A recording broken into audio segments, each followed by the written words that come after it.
What is going on, guys? We are back with another video today, and you can already see the ratings. I tried not to click in because I wanted to see the actual ratings, but of course, I can already see number 2. I knew it was going to happen as long as Swami's over there looking at the ratings, slapping up his opinions. You know it's going to happen. Brady could have a terrible first half of the season and then be injured for the rest of the year. Rodgers could put up 70 touchdowns and you'd still find his accuracy percentage, deep accuracy, was 1% lower than Brady. Oh, this, that. Oh, I'm just kidding. But, of course, Tom Brady did have a really good season. Let's actually go into these ratings. Let's talk about it. But Rodgers, the problem for me isn't necessarily that Brady's higher than Rodgers, which, it is. He shouldn't be. Let's be honest. He shouldn't be. But the fact that MVP Rodgers, who had an insane season, is number 3. His accuracy was really good. I know that the Packers did tend to go shorter this year, but once again, you have to look at the supporting talent. You have Davante Adams, the only true good receiver on the team. MVS just isn't a starting wide receiver anywhere else. The Packers set up those deep plays, and of course, Rodgers hits them. And he drops every pass anyways. Robert Tonyan does have a very good catch percentage, but he's just an average tight end, let's be honest. But obviously, he does have a very good catch percentage. He catches, if the ball's thrown to him, he catches the ball, which is, what I like to see.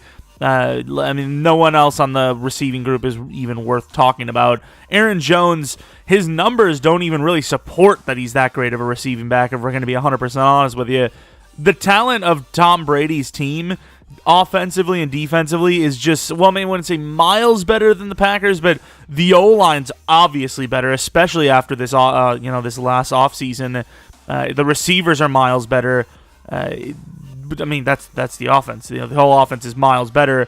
Defensively, there's a couple of positions where the Packers maybe beat them, like safety as a group by a little bit, but Winfield obviously had a really freaking good, season. The cornerbacks as a whole are better than Jair, obviously. Jair's one guy. We've seen what happens when you only have one guy. Kevin King single-handedly lost the championship game for the Packers. I know Aaron Jones fumbled and the Packers struggled a little bit on offense, but that doesn't take away from the fact that the Buccaneers just folded in the second half of the game. They just put up so many points in the first half, and they were able to capitalize on that Jones fumble that, the Packers just didn't have enough time to come back, and the Packers did kind of choke a little bit, but I don't think it would have mattered. At best case scenario, they tie the game up, and then the Buccaneers' sick offense just destroys Kevin King anyways down the field. That Scotty Miller touchdown, that should never happen against a pro 100 times out of 100.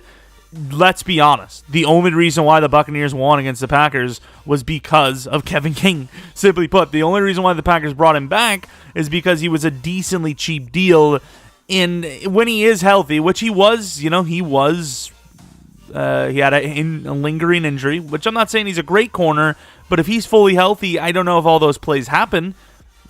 He's a decent, workable corner, and he's a guy that's been around for a while, so I don't blame the re-signing, but at the end of the day, Tom Brady is just not winning the Super Bowl if Kevin King is healthy or just not on the team, simply put. It's just fact. It's just 100% fact.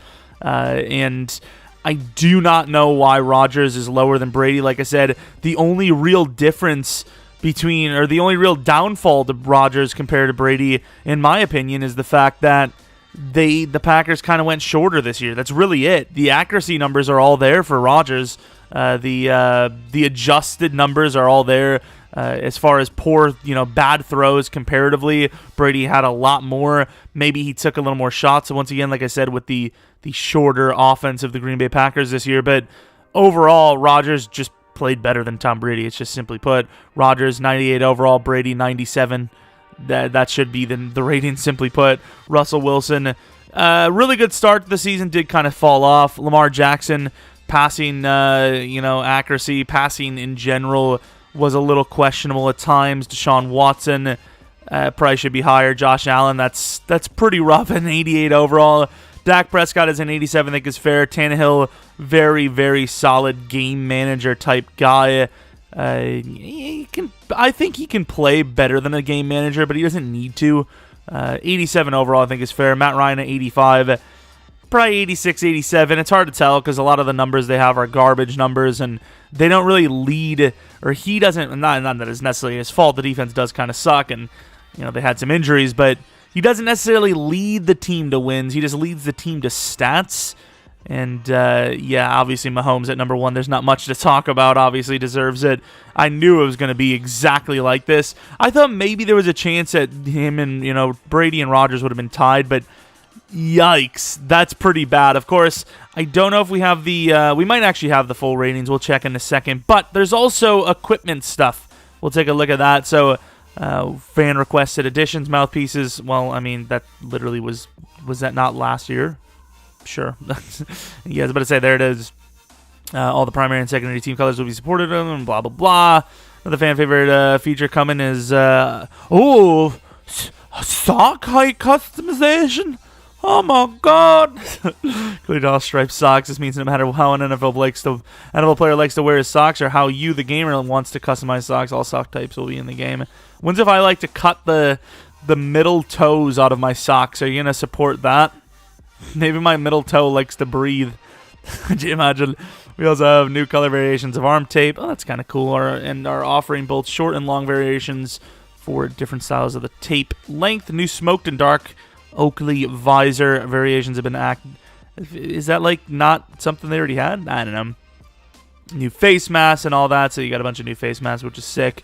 What else do we have? New cleats and gloves. I mean, I don't know offhand what all these cleats and gloves look like, so, I mean, I'm not super stoked. What do we got? Coaches things, right? Is this the thing? I don't know. Player likeness.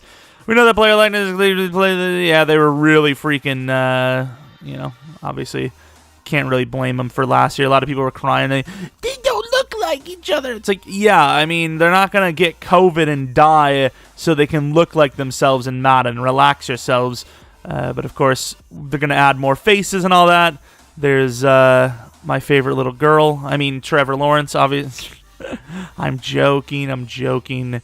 Kyle Pitts, Trevor Lawrence, and then Mr. Micah Parsons, who doesn't really even get talked about much these days, even though he could be like one of the best players in the draft. Can expect some tweaks to overall formula as well. We've modified the outside linebacker group to get more closely to... But can we get just edge in not edge? Please? That's it. What else we have? Reflect aging. So, regression, I guess. We started removing the star plus dev trait on many older... met or surpassed their full... What? So we're going to see just old players just dying even if they can still play? That kind of sucks. Fair enough. I mean, there's not really much to say there. They're adding more crap. That's all. They're just adding stuff. Yeah, I don't know what happened to the database. I don't know if they're going to be updating it soon to have every single rating, which if they do, you obviously will see another video from me today and more videos in the future where I'm talking about different things based on some of the ratings I can find. And, yeah, that's pretty much it, apparently, because I looked at the database, and it just says there are no results. I tried refreshing it, tried resetting it. I used two different, browsers. It just didn't work out. I imagine I'm going to be getting tagged about Rodgers is lower than Brady. Okay, well, that's perfect timing, I suppose. But, obviously, keep the conversations going in the comment section below. Who do you think got disrespected the most? It's got to be Rodgers, right? Like he literally just won MVP, but got to make sure that the two cover boys are higher than Rodgers, right? I think it's fair to say that at this point, there's no shot that they actually believe Rodgers was number 3, but it looks so much better for them if launch numbers show, or the launch ratings show that the cover boys are the highest rated, right? So that's clear cut, because it'd be really stupid I know it's the GOAT edition, so it's not just about last season for Brady, but it would look pretty dumb if, they actually had Rodgers at number 1, but Mahomes and Brady were on the cover. I don't think Rodgers should have been number 1, but 98 overall minimum. Maybe 99, probably 99. When I adjusted the ratings for the roster that I've been using for our rebuilds and speed rebuilds, I put Rodgers at 98, and I think Brady at 96, if I'm not mistaken. It might have actually been 97, I can't remember, but yeah, 96 for Rodgers is laughably bad, whether you want to put Brady ahead of him or not. you got to put Brady higher and then put Rodgers right there as well. 96 just doesn't cut it. Awful stuff. It's like the ratings actually started off pretty good, but as the week progressed, they got worse and worse. I don't know if they're doing that just to get controversy out of us, because once again, the ratings always change, so you can't really blame them during the season, because usually they do reflect pretty well based on performances, but this is pretty bad. Regardless, though, thanks for watching. Once again, keep it going in the comment section below. I've responded like every single comment. These have been some of my favorite videos to look at, talk about, and then, of course, mainly reply to. So we'll have another video today no matter what, whether it's Steal a Superstar, which I did record. Well, obviously we recorded. We stream it live on twitch.tv/Jeromepkr, which we'll be doing again tonight, maybe 10 p.m. Central Standard Time. But I did edit it, and I did an outro for it like Tuesday or Wednesday, but all these videos for ratings kind of like overtook that. So if some of the information in the Steal a Superstar video that's coming out either today or tomorrow is wrong, I apologize. There might be something like talking about like, oh, we're going to be streaming on Friday, but like the video comes out on Saturday or something, it's kind of weird. But yeah, it's not going to be a big deal. Anyways, though, thanks for watching. Hope you guys come back for next video. But until next video, see ya.